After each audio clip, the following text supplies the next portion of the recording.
All right, it's time for ESPN College Football Pickem for week number 5. We got 10 games that we're going over. Let's go ahead and get to it. All right, let's go ahead and dive in. First off, like the video, subscribe to the channel. You guys know what to do. I'm here every single week doing this stuff. So if you would, kindly support, like the video, tell your friends about it, all that. Subscribe to the podcast as well. And if you want my official plays, you want some extra stats, some bonus content, etc., bettingcfb.com is where you can do that. $5 a month or $50 for the entire year. I would certainly appreciate you guys helping out there. All right. Don't forget the BetUS College Football Show. That's right. Tuesdays and Wednesdays, 1 p.m. Eastern Time. There's a link in the description for that. Let's pull it up. Let's get to it. Week number 5. We're going to start off here with Minnesota and Michigan. All right. So let's take a look at the numbers here. Stats really like Minnesota to keep this thing close. That Minnesota strength of schedule is certainly not great. Now, the score here has been opponent adjusted, but I don't know. The Michigan offense still seems to be a problem. Minnesota's defense is actually pretty good, pretty decent, but as far as like offensive line yards, etc., that's kind of an issue. My number up here at the top, that is my power rating plus stats. It's got Michigan favored by a little over 7.5 points. So when I look at this thing is expanded all the way out. Power rating, if you toss in home field advantage, let's give them 3 points. I've got it 32.41 to 25.19. So just make it 35.41 to 25. So you're looking a little over 10 points, but not quite to 10.5. So let's make this easy. We'll go back over here. I'll take Minnesota plus the 10.5. Only 17% of the people have picked that. So there you go. Wisconsin at USC. That's a tricky one. Take a look at the numbers there. Loves USC minus 18.53, just the stats number. Up at the top, power rating plus stats, USC minus 15.5. And yet we're sitting here at 14.5. Maybe this is one we'll call the body blow element. Although I don't feel great about... I do not feel good about going through that key number. USC got absolutely whipped last week on the line of scrimmage. Now, they were explosive enough to find a way to come back and be in the game. If they hadn't thrown the pick 6, they probably would have won the game. If you don't give up a 4th and 1, you would have won the game. I mean, there's a lot of different things. That game was so close on the margins. But Wisconsin is just not very good, and I don't think that a lot can keep them in this game. So, I don't like it, but here's what we're going to do.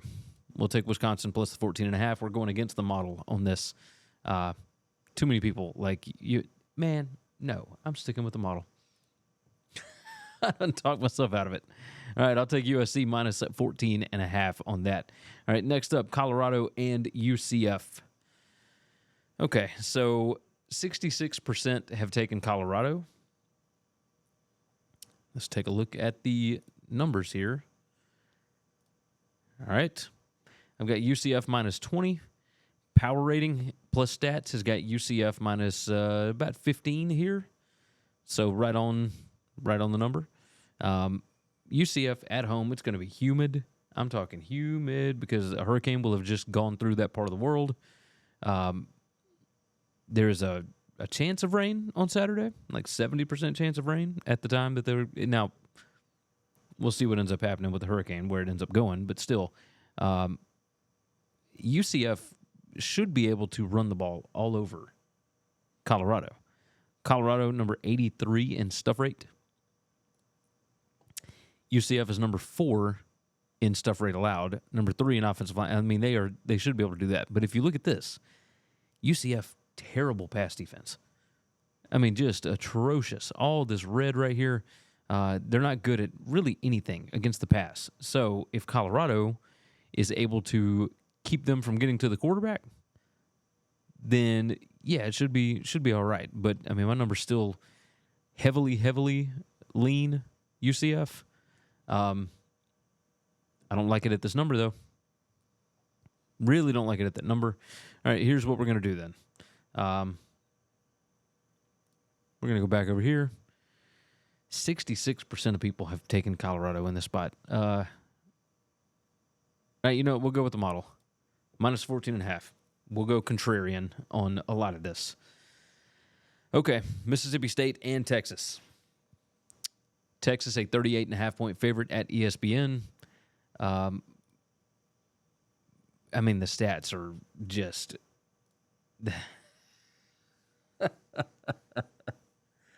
Oh, that is abysmal. Texas by 47.66. And now State doesn't have Blake Shapen at quarterback, so that obviously hurts. He's out for the year. I'm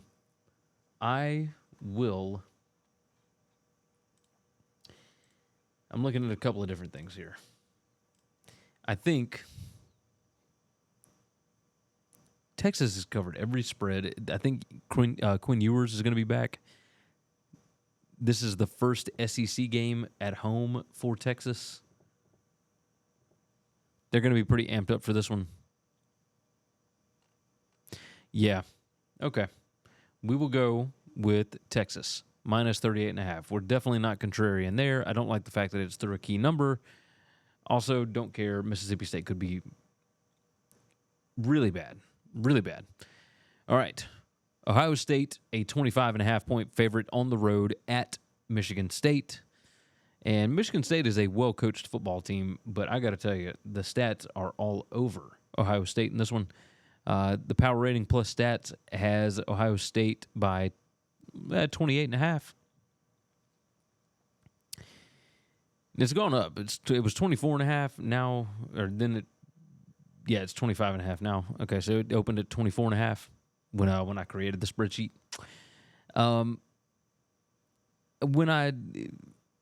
So this Michigan State defense is pretty good. They're not great.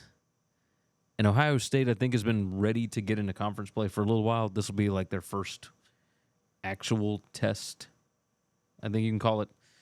I'm going to trust the model on this. Even the power rating has got Ohio State by 23, a little over 23. We could count home field advantage, except that I'm pretty sure that Ohio State is just going to run them out pretty early. Number 1 in PPA margin. Michigan State is number 45. That Michigan State offense, if Aiden Childs is giving them the football as much as he has given it to everybody else, that is going to be a major, major problem. So, stats number, we will take Ohio State, minus the 25.5. Next up, Stanford, a 21.5-point dog on the road at Clemson. And let's take a look, shall we? Stats like Clemson minus 22. Stats plus power rating likes Clemson minus 19.5. Stanford just played at Syracuse. I think they flew back home. They've got an extra day in there, so maybe that helps. Clemson has just been routing teams. As bad as they got beat in week 1, they are now number 17 in PPA margin, but that defense is still feeling it, right? Defense still not great, but they are good against the run, and that is what Stanford likes to do. But can they defend Ayo Manor, right? Just a fantastic wide receiver. It's at 22. I'll trust the numbers here. I will go against Clemson on this. So give me Stanford plus 21.5. Going with a lot of dogs here. A lot of dogs. All right, Georgia, a 1.5-point favorite at Alabama. And Georgia did not look very good against Kentucky. Let's look at the numbers. The stats model would have Alabama a 17.15-point favorite. Power rating plus stats has Bama by 9.34. Pure power rating, tack on 3 points for home field, you got 48.87 to 44. So, about a 4.5-point favorite for Alabama, which means that we're going the opposite way. Looking at the 5 factors rank, Alabama leads in that, at least as far as now 5 factors plus talent, Georgia heads that up, which is very interesting. I got to look into these numbers. Figure out what's going on here.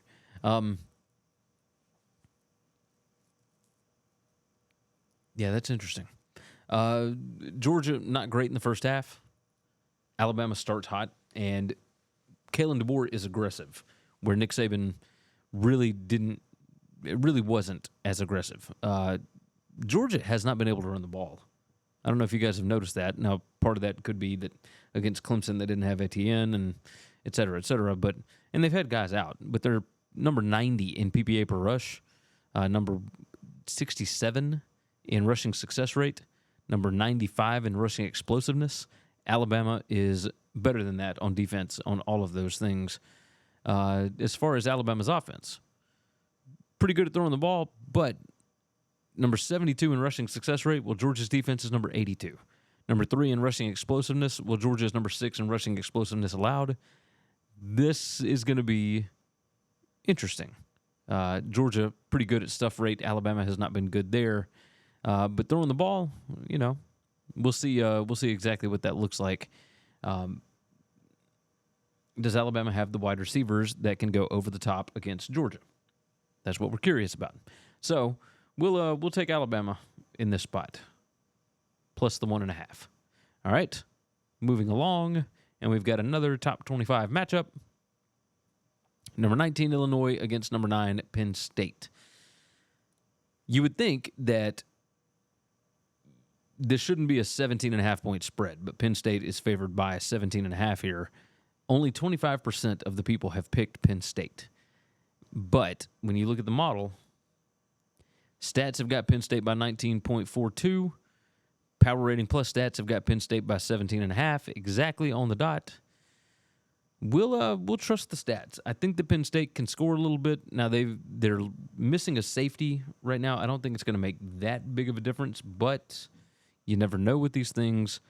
This Illinois offense, number 13 in PPA per pass. However, they're only number 70 in passing success rate, so they're having to be explosive, and they're number 28 in passing explosiveness. Penn State is actually pretty good at defending that. Number 42 in passing explosiveness allowed. Havoc rate allowed, Penn State is number 31. On defense, Illinois is number 63. And then Illinois has not been able to run the ball at all. So, on the other side, Penn State's offense, significantly improved. Number 13 in PPA per drive thus far. Illinois' defense is number 59. Yeah, let's trust it. Let's go with it. We will take Penn State at minus 17.5. I think they can win by 3 touchdowns. We'll see. There's going to be a lot of energy. It's going to be whiteout. So, all right, we move to the nightcap. Utah, a 12.5 point favorite at home over Arizona. Let's get those stats pulled up. We don't know what's going to happen with Cam Rising again this week. It is what it is. The Wilson kid is actually pretty good. Arizona just got manhandled by Kansas State. Manhandled. Their defense is pretty atrocious. Number 92 in PPA allowed per drive. Utah's, their offense is kind of they're whatever, but their defense, I don't think Arizona's going to be able to score on their defense. So power rating plus stats, I've got Utah by 13.5. Stats-wise, I've got Utah by close to 18 points. Is this a letdown spot for Utah?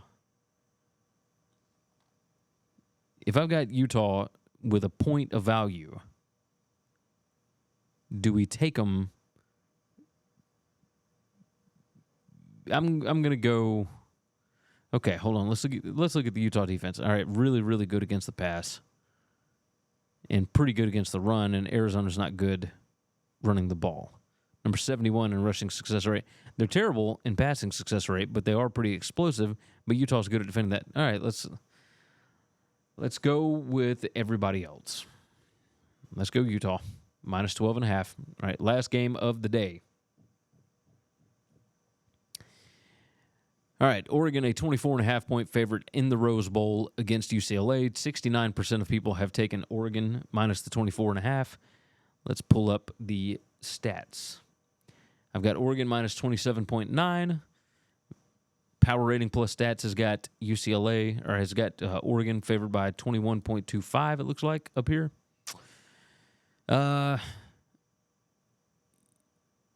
UCLA's offense, not good. They're number 129 in PPA per rush. That is what Oregon is not good at stopping. So, on the other side, Oregon offense, number 31 PPA per pass, number 31 PPA per rush. And UCLA is pretty good at defending the rush, although they are number 87 in rushing success rate allowed, so that's not good. But they don't allow you to have explosives. That's all right, because Oregon is the dink and dunk variety. They just 3 yards in a cloud of dust, whatever, with their running game. Their explosiveness is on the passing side. They're number 42 in passing explosiveness. Well, UCLA's defense is number 131 in that spot. It is so difficult to take. Let's trust the power rating plus the stats model. We'll take UCLA at home plus 24.5. Only 31% of people have taken that, so let's do that. All right. The last question. How many total points will be scored in Georgia versus Alabama? Let's go back over here, and let's see. The model says 65. Let's see. 49.5 was where it was. Let's go over, but not go over that much. Let's say 50. We will do 50 for that. All right. Easy enough. The picture auto-saved. And now we're good to get out of here. Check out Ticketsmarter.com. Use the promo codes WCE10 or WCE20. WCE10 is going to get you $10 off an order of $100 or more. WCE20 is going to get you $20 off an order of $300 or more. WCE20 is that one. The numbers are in the description. Very easy to do. Remember, BetUS College Football Show, Tuesdays and Wednesdays, 1 p.m. Eastern Time. BettingCFB.com if you want to become a member and support me and what I'm doing, and get some plays that you're not going to get anywhere else. And so we're 18-11 on the season, I think. So we're doing pretty well. Went 5-2 last week, so not too bad on those. And all those things are emailed to you if you are a member. So subscribe, like the video, and I think that's going to do it. Take care of yourself. Take care of each other. God bless college football, and hopefully all of your tickets cash this week. Thanks for listening to Winning Cures Everything. Make sure and follow me on Twitter @GaryWCE. If you want to toss in a question, you can email me Gary@winningcureseverything.com. Make sure and hit that subscribe button, and we'll see you next time.